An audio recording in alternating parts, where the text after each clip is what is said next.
At a time of year that is supposed to be about giving and togetherness, we have to talk about scammers trying to trick you out of your money and steal your identity. But the reality is, this is a big time of year for online thievery. Yeah, and they cost people hundreds of millions of dollars every year, so we want to make sure that you're prepared as we head into the holiday shopping season. So we are joined live now by Andrew Abramowitz, Supervisory Special Agent for White Collar Crime at the FBI Buffalo Field Office. We're so glad to have you with us, and we just want to start by asking, so that we know what we should be looking for, what types of scams are popular right now in Western New York?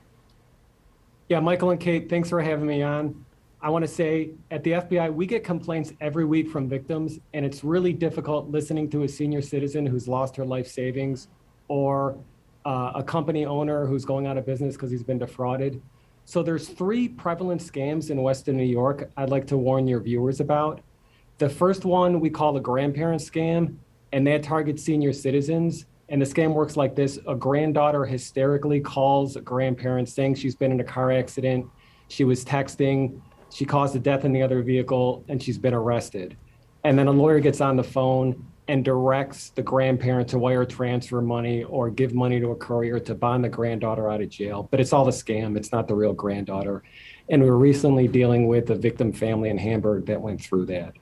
The second scam I'd like to warn people about can happen to any business. We call it a business email compromise, typically businesses that make large payments. It does happen in the real estate industry, and the scam works like this.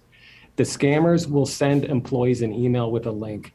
If an employee around here opens the link, that gives the criminals access to the business's email system. Our computer scientists will say, never click on a link from an email. But once the criminals have access, they'll be patient and they'll wait, and they'll watch for a big transaction to occur. So in real estate, they'll wait for a closing.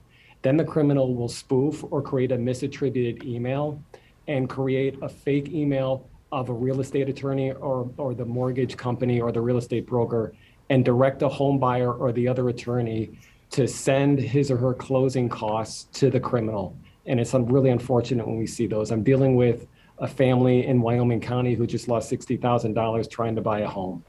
The third scam I'd like to warn people about, unfortunately, is a typical romance scam. I'm dealing with a family in Amherst that just lost about $50,000.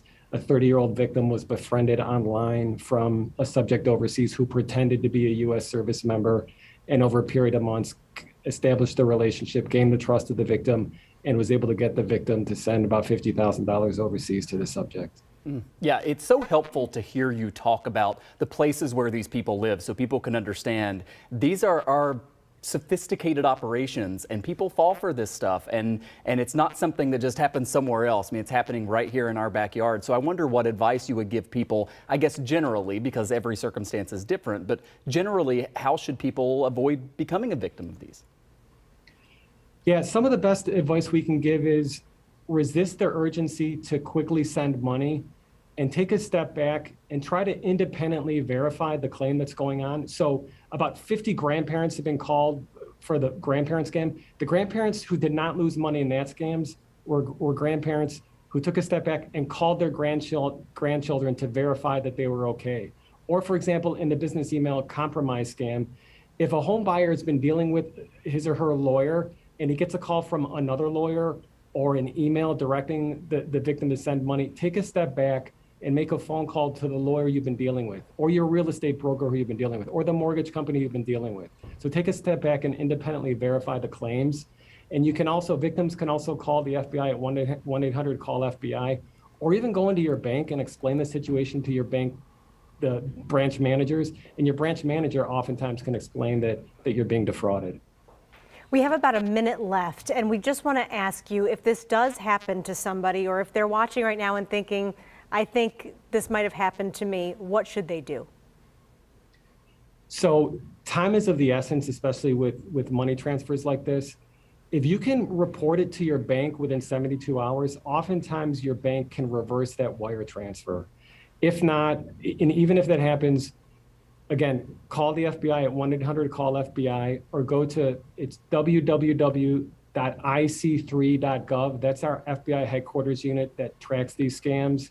Or go to the police and report it, and we can try to get the money reversed and return the money to the victims. Such great insight. Supervisory Special Agent Andrew Abramowitz, thanks so much for being here tonight. It's sad we have to talk under these circumstances, but really helpful. Thank you. All right, thanks a lot. Happy Thanksgiving. You too.